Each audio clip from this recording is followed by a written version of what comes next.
Baik, Assalamualaikum warahmatullahi wabarakatuh. Kami di sini dari kelompok 3 yang beranggotakan saya Hafid Alwisani. Dan saya Malik Nusyusega. Saya Hamzah Kiabilah.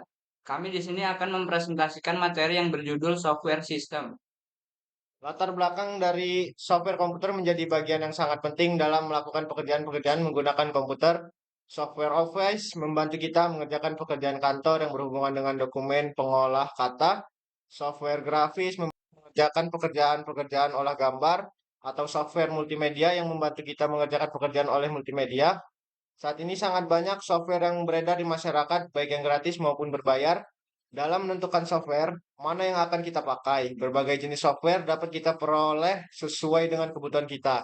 Misalnya, saja kita bisa mendapatkan software pengolah kata seperti Microsoft Office, WordPad, Open Office Writer, Corel Word Perfect untuk kebutuhan menulis, atau juga Photoshop, CorelDRAW, Adobe Freehand, Adobe Illustrator untuk desain gambar. Juga bisa menggunakan AutoCAD, Shape, Autodesk, Revit, arsitektur untuk desain rumah atau bangunan. Tujuan dari penelitian ini yang pertama untuk mengetahui perkembangan software dari dulu hingga saat ini. Yang kedua meningkatkan ilmu pengetahuan dalam bidang perangkat komputer khususnya tentang software. Yang ketiga untuk mengetahui jenis dan macam tipe software agar dapat dimanfaatkan lebih baik lagi. Yang keempat memajukan daya pola pikir kita untuk lebih inovatif dan kreatif dalam bidang software. Dan yang terakhir agar kita mampu menciptakan suatu terobosan terbaru dari software. Di sini ada software system, pengertiannya adalah secara harfiah, piranti lunak, perangkat lunak, program komputer, istilah baku software dalam bahasa Indonesia adalah perangkat lunak. Software adalah kumpulan beberapa perintah yang dieksekusi oleh mesin komputer dalam menjalankan pekerjaannya. Selain itu, software juga merupakan data elektronik yang disimpan sedemikian rupa oleh komputer itu sendiri. Data yang disimpan ini dapat berupa program atau instruksi yang akan dijalankan oleh perintah maupun catatan-catatan yang diperlukan oleh komputer untuk menjalankan perintah yang dijalankannya. Software adalah komponen dalam data processing sistem yang berupa program-program dan teknik-teknik lain untuk mengontrol sistem. Istilah software ini pada umumnya untuk menyatakan cara yang menghasilkan hubungan yang lebih efisien antara manusia dan mesin komputer. Dari fungsi utama pada sistem operasi, yang pertama menyimpan program dan aksesnya, yang kedua membagi tugas di dalam CPU, ketiga mengalokasikan tugas-tugas penting, keempat merekam sumber-sumber data, kelima merekam memori sistem termasuk menyimpan, menghapus, dan mendapatkan data, dan keenam memeriksa kesalahan sistem, tujuh multitugas pada OS, berdua Windows 95, Windows 98, Windows NT, atau 2000 XP, dan terakhir adalah program. Materi ini akan dilanjutkan oleh kawan saya, Hafid Alfisani. Baik, di sini saya akan melanjutkan materi yang berjudul software system. Yang selanjutnya adalah istilah-istilah dalam software sistem operasi. Yang pertama ada multiprogramming, yang kedua ada multiprocessing, yang ketiga ada time sharing, keempat multitasking, kelima penyimpanan virtual, dan yang terakhir utilitas atau utility. Selanjutnya ada evolusi software. Evolusi software secara garis besar diklarifikasikan menjadi era belum adanya komputer dan setelah adanya komputer. Sebelum adanya komputer dibagi menjadi era primitif dan era mekanis. Sedangkan pada era setelah adanya komputer, evolusi software mengikuti evolusi hardware komputer itu sendiri. Era software sebelum adanya komputer diklarifikasikan menjadi dua era, yaitu yang pertama era primitif, kurang lebih 300 sebelum Masehi, di mana software dibuat dengan melakukan petunjuk-petunjuk sederhana dengan menggunakan kode gerak sejenis smartphone. Yang kedua ada era mekanis tahun 1840 sampai 1930-an yang diterapkan pada peralatan analytical engine dan pemakaian mesin kartu prolong atau punch card. Selanjutnya di sini ada era software setelah adanya komputer yang berarti menggunakan teknologi elektronis. Dibagi menjadi era pionir, era stabil, era mikro, dan era modern. Era pionir dari tahun 1940 sampai 1960, bentuk software masih berupa sambungan-sambungan kabel ke antara bagian komputer dan berbentuk kartu punch atau prolog. Ciri-ciri lain dari era pionir ini adalah masih menggunakan proses yang terkelompok batch, distribusi terbatas, dan diproduksi untuk keperluan khusus.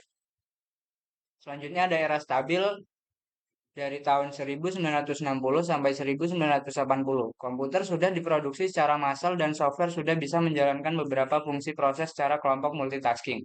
Cara lain yang dapat digunakan untuk menyelesaikan banyak pengguna multi-user secara cepat dan langsung atau real-time. Produk software bisa digunakan secara terpisah, sudah menggunakan sistem database. Selanjutnya ada era mikro dari tahun 1980 sampai 1990. Software diproduksi untuk kebutuhan komputer jaringan atau networking dan tersebar distribut. Harganya murah, sehingga banyak digunakan untuk kebutuhan pribadi atau home. Bersifat otomasi atau kecerdasan buatan, artificial intelligence. Selanjutnya ada era modern di tahun 1990. Memiliki ciri software berbasis multimedia, desktop, dan portable. Berteknologi objek, sistem bakar, pemrosesan paralel, dan dapat berkomunikasi dengan jaringan global. Berdasarkan perkembangannya, perangkat lunak sampai dengan sekarang dibagi menjadi beberapa era, yaitu era pemula atau pionir. Bentuk perangkat lunak pada awalnya adalah sambungan-sambungan kabel ke antar bagian dalam komputer. Pada era ini, perangkat lunak merupakan satu kesatuan dengan perangkat kerasnya. Selanjutnya daerah stabil. Pada era stabil, penggunaan komputer sudah banyak digunakan. Tidak hanya oleh kalangan peneliti dan akademi saja, tetapi juga oleh kalangan industri atau perusahaan. Selanjutnya ada era mikro. Sejalan dengan semakin luasnya PC dan jaringan komputer di era ini, perangkat lunak juga berkembang untuk memenuhi kebutuhan perorangan. Perangkat lunak dapat dibedakan menjadi perangkat lunak sistem yang bertugas menangani internal dan perangkat lunak aplikasi yang digunakan secara langsung oleh penggunanya untuk keperluan tertentu. Otomisasi yang ada di dalam perangkat lunak mengarah ke suatu jenis kecerdasan buatan. Era modern saat ini, perangkat lunak sudah dapat di mana-mana. Tidak hanya pada sebuah supermarket dengan 25 prosesornya, sebuah komputer genggam pun telah dilengkapi dengan perangkat lunak yang dapat disinkronkan dengan PC.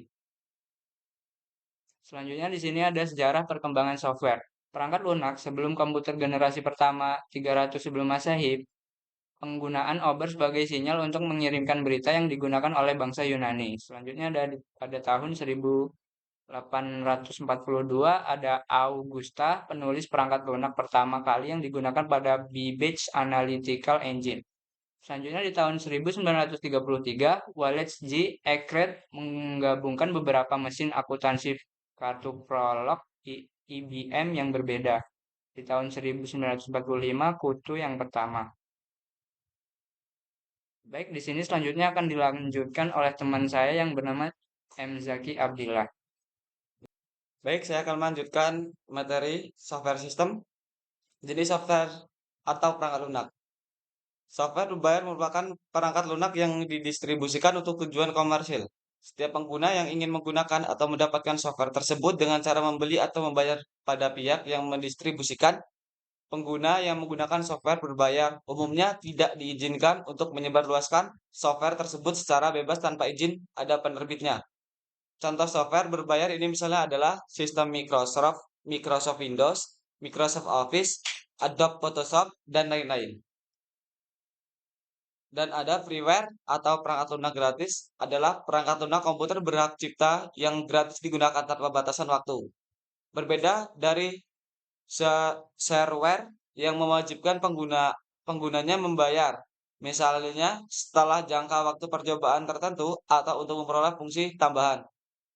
Para pengembang perangkat gratis freeware untuk disumbangkan kepada komunitas, namun juga tetap ingin mempertahankan hak mereka sebagai pengembang dan memiliki kontrol terhadap pengembang selanjutnya. Freeware juga didefinisikan sebagai program apapun yang didistribusikan gratis tanpa biaya tambahan. Sebuah contoh utama adalah Suite Browser dan Mail Client dan Mozilla New. Juga didistribusikan di bawah GPL atau Free Software. Dan terakhir, shareware adalah software yang dapat digunakan tanpa biaya dalam jangka waktu tertentu. Setelah jangka tersebut selesai, pengguna diberi pilihan apakah akan melanjutkan penggunaan software tersebut dengan konsekuensi membayar atau tidak menggunakan lagi software tersebut. Terkadang pada shareware diberi batasan fitur yang hanya bisa digunakan jika pengguna membeli softwarenya, seperti freeware, shareware masih dibatasi oleh hak cipta. Tujuan pembuatan shareware cukup jelas, yaitu memberikan contoh hasil jadi software tersebut sebelum dibeli oleh pengguna. Kesimpulan, perkembangan software dari masa ke masa selalu mengalami peningkatan. Pada awalnya software bukanlah alat yang diciptakan untuk berbagai kegunaan seperti yang kita amati pada zaman sekarang. Dulu software diciptakan hanya sebagai mesin hitung matematika. Tapi seiring dengan perkembangan zaman, software ini terus berevolusi menjadi mesin serbaguna khususnya pada bidang industri dan penelitian. Software bisa juga berarti sebagai alat penghitung komputer pertama kali ditemukan oleh Charles Babbage. Kecerdasan logika matematikanya yang sangat spesial membuatnya mampu menciptakan sebuah mesin yang dia sebut dengan nama Analytical Engine pada tahun 1882. Sebuah mesin yang berfungsi sebagai alat perhitungan-perhitungan umum. Baik, sekian dari kelompok kami. Kami akhiri. Wassalamualaikum warahmatullahi wabarakatuh.